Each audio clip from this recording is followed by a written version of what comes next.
There's this sort of narrative, isn't there, when it comes to wokery, which is the phrase that's often used in relation to this, that young people are just getting more and more liberal, more and more woke, going off the sort of left end of the spectrum, to the bemusement and the frustration of their parents and grandparents who are saying, what is going on? The world's gone mad. That's the sort of narrative that if you really pick up the Daily Mail, the Daily Telegraph, that is what you would quite quickly deduce was happening to this country. That young people had all gone completely mad with their liberal wokery. And yet, it's not actually true. In fact, I think something even more worrying is happening. Take this, for example. A poll for Channel 4 today asked male respondents, aged between 13 and 17, their views on basically feminism, their views on the women's rights campaigns, their views on the fight for gender equality. 45%, almost half, of those young men that took part in this survey expressed the view, wait for this, expressed the view that we have gone, this is directly quoting what they were asked about, we have gone so far in promoting women's equality that we are now discriminating against men. A similar proportion, almost half, said that when it comes to giving women equal rights, things have gone far enough. In other words, they don't just think that feminism and the campaign for equal rights has achieved its aims, they think it's actively gone too far. That it is now men that are in need of solidarity. It is now men that are the disadvantaged, discriminated against members of society, according to almost half of 13 to 27-year-old boys and men. Now, I'll be completely honest. I think that is nonsense. I think that is just completely and demonstrably false. When men are the ones that are overwhelmingly likely to be the victims of domestic abuse, when sexual violence is being perpetrated against men on the scale that it still is against women, when there is a gender pay gap that sees women paid more than men for doing exactly the same jobs across the board, when politicians and judges and journalists and business leaders and FTSE 100 executives are overwhelmingly women rather than men, that is the point, and only then, that is the point that I will say, yes, perhaps feminism has gone too far, that it is now men that are being prejudiced and discriminated against. And we are, clearly, a long way from that point. So, how do we explain the fact that almost half of young men seem to disagree? How do we explain the fact that almost half of young men think it's not their sisters and mothers and daughters and wives and girlfriends that are being discriminated against, it is them? Why are they so convinced that it is now, Britain is now a country, a society, that is not misogynistic, but is misandrist, where men are the ones that are the victims of prejudice, harassment, perhaps discrimination? In other words, why are young men turning against women's rights and seem to be more and more convinced that it is they that need a campaign to protect their status and their rights? I have some suspicions about this. And there's three explanations for me. The first says they're just bitter and angry, that feminism has taken opportunities away from them as it's rebalanced the scales and levelled the playing field, and they just don't like it. They are seeing jobs that they thought in recent history they would have got, and opportunities that they thought were theirs instead going to women, and it is a backlash against that. That it's basically the losers in the campaign for equality suffering and feeling bitter and resentful at the fact that they are not getting the automatic privileges and advantages that they once would have got. That's one explanation. Perhaps there's a bit of that going on. The second is about online misogynistic influencers like Andrew Tate. I think that's part of it. I think people like Andrew Tate seize on this and exploit it and perpetuate it and fuel it. But I think they are a symptom more than they are a cause. In other words, the likes of Andrew Tate would not have the sort of support they have for their women-hating, toxic masculinity rantings if there wasn't something going on in the first place. If young men weren't prone to feeling sceptical at worst, suspicious perhaps, about feminism. That is the sort of basis I think that Andrew Tate and others exploit.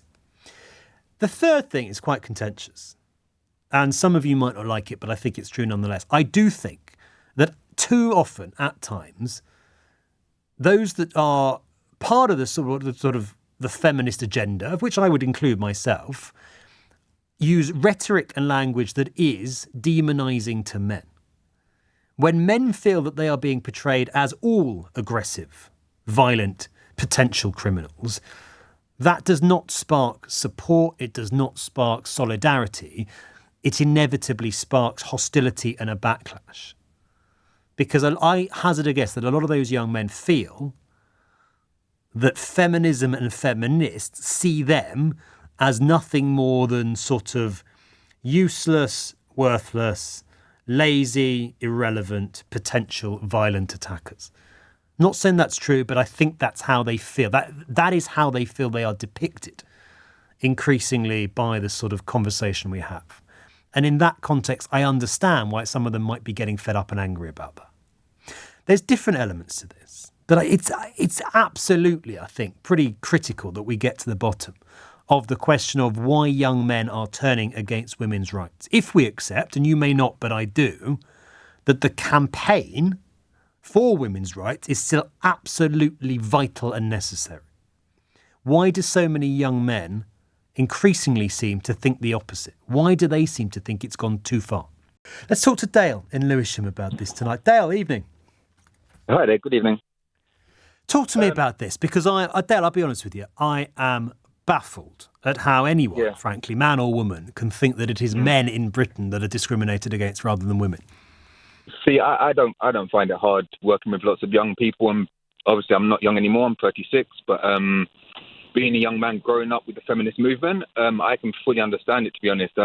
I've got a daughter, I've got a mother, I've got obviously lots of female relatives that I absolutely adore, but what's gone on right now, in my opinion, is we've gone way too far. This feminist movement has gone, for me, it's pulled us to one place where we're at the moment where everybody's confused. Nobody knows their roles.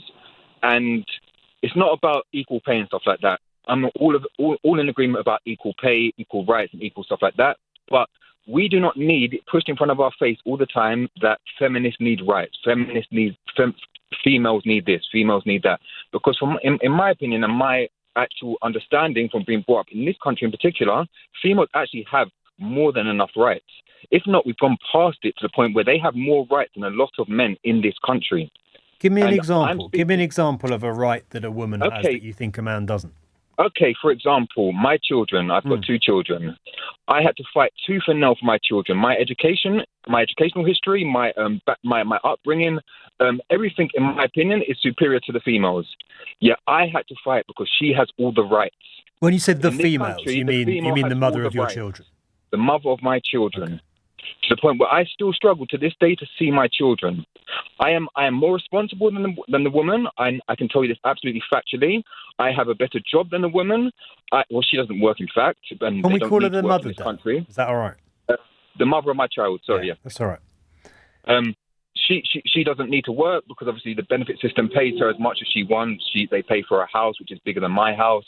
So I think what you're saying is that the family court system is one area in which maybe women get prioritised. It's the biggest area. Fair point. It may well be. There is evidence that bears that out, that generally mums tend to sort of get custody in these disputes and so on.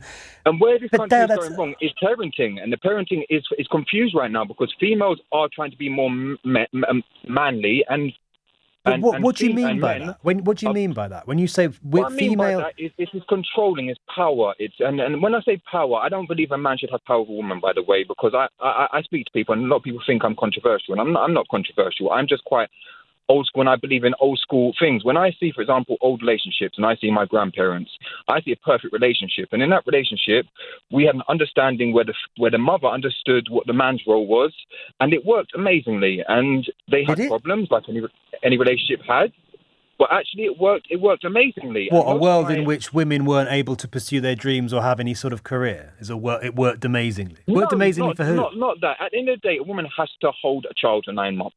So if a woman's going to have 3 children, 4 children, they lose 3 years anyway. 3, 4, 5, 6, 7, But I'm 8, not talking 9, about 10, that, Dad. You're talking about an era No, you're in talking which about it. career. No, I'm talking You're about an talking era about career. in which it was absolutely expected that a woman would stay at home, do the housework, cook for her husband, and raise the kids. Absolutely expected, but that should be a woman's core fundamental thing. That shouldn't be a man's core fundamental Why? thing. What do you mean, why? They are the bearers of children. They are the mothers of our children. Let me explain. Right, so because they carry them for 9 months, they should do the job for the next 20 years. No, not because they carried them to 9 months. Because That's what you're telling for me, it is a female's responsibility. Females are more compassionate people, human beings. Really? Nowadays, maybe not. Yes, they should. They should be they should be. Maybe they're not nowadays. Maybe we've gone so far with this feminist movement that females have become so disengaged that they're not. I don't know, but I'm going to bring you another example. My mother, for example, she had way too much power. And I'm telling you this factually again, to the point where she discarded men left, right, centre. And when she discarded men, what happens is you've got broken down families to the point where I suffered. And you don't think that a lot of men discard women left, right, and centre?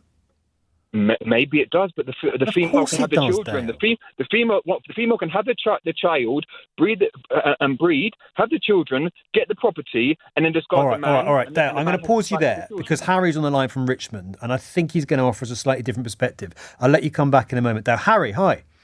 Hi, Tom. How are you tonight? It's Ben, but I'm fine, thank you, sir. How are you? Sorry, Ben. Don't know why that slipped All out good. wrong. You're not the Ben. first. Harry, fire away. Talk to me about men who think that women's rights have gone too far. So I'm going to be as plain as I can. In my opinion, this kind of issue is rooted in 2 things. One, men that are not comfortable with who they are, and they are not comfortable with dealing with the realities of who they are and where their place is in society. So it's a largely mental health issue. And 2, I think misogyny never left.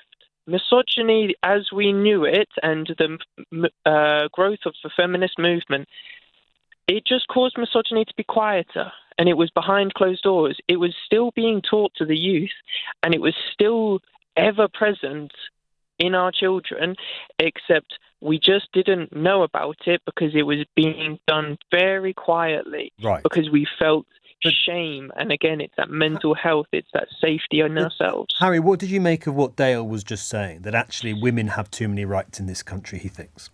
So I'm so grateful that someone has called in on the other side for me. This is my kind of what I'm referring to. It's that knowing who you are in society. So Dale, it seems to me, and I do apologize because it does seem that Dale has gone through some stuff. Dale has gone through something very contextual, very close to himself, that has distorted his image of how he perceives women. And I completely understand, because fighting the judicial system can be quite demeaning as a man. It is not to suggest that it is wrong, but it is demeaning. There is no inherent wrongness to it. Okay. Now, this judicial system has been in place for thousands of years, and for a long time, for a very, very long time, it was against women. Okay, Harry, let me pause you there. Let's put that back to Dale. Dale, Harry's basically saying that because of your personal experience, that has sort of turned you against all women, I think. No, I respect the view. I do respect the view, but that is not actually how it is. It's something it's something within my heart and how I feel. And it's actually how I've been brought up in regards to lots of men around me and what they've taught me, and lots of females, good females. And when I see a female, I see a good female, and then I see a female that doesn't do their duty. Maybe I am sexist. What's their duty? I misogynistic. I don't believe so. I really do not believe so. Hand on my heart, I do not believe so. But what is a woman's duty, Dale? For example, once a woman has had a child, her duty then does become the child, the children, the bringing up, the family house. It's solely when I see a good family and a good household, most of the time the woman has an important role, and that is when I cherish women. By the way, I really love. You cherish them as long as they're at home raising the kids. No, not just. They can do you cherish them when they're running companies and leaving their husband to do the childcare? No, not at all. So you don't cherish them. Dale, let's bring Harry back in. Harry. I'm sorry, Dale, but you're using quite I don't know if it's conscious or not, but you are using quite weaponizing language. You're not referring to these people as people. You're calling them females. You're calling them women. You're not calling them the mother, because you refer to them as people giving birth to children, but you're not regularly referring to them as such. And again, women can have the choice whether they want to continue to be stay-at-home mothers or mothering in that capacity. My wife and I have a perfectly healthy relationship in fact where she's a stay-at-home mother.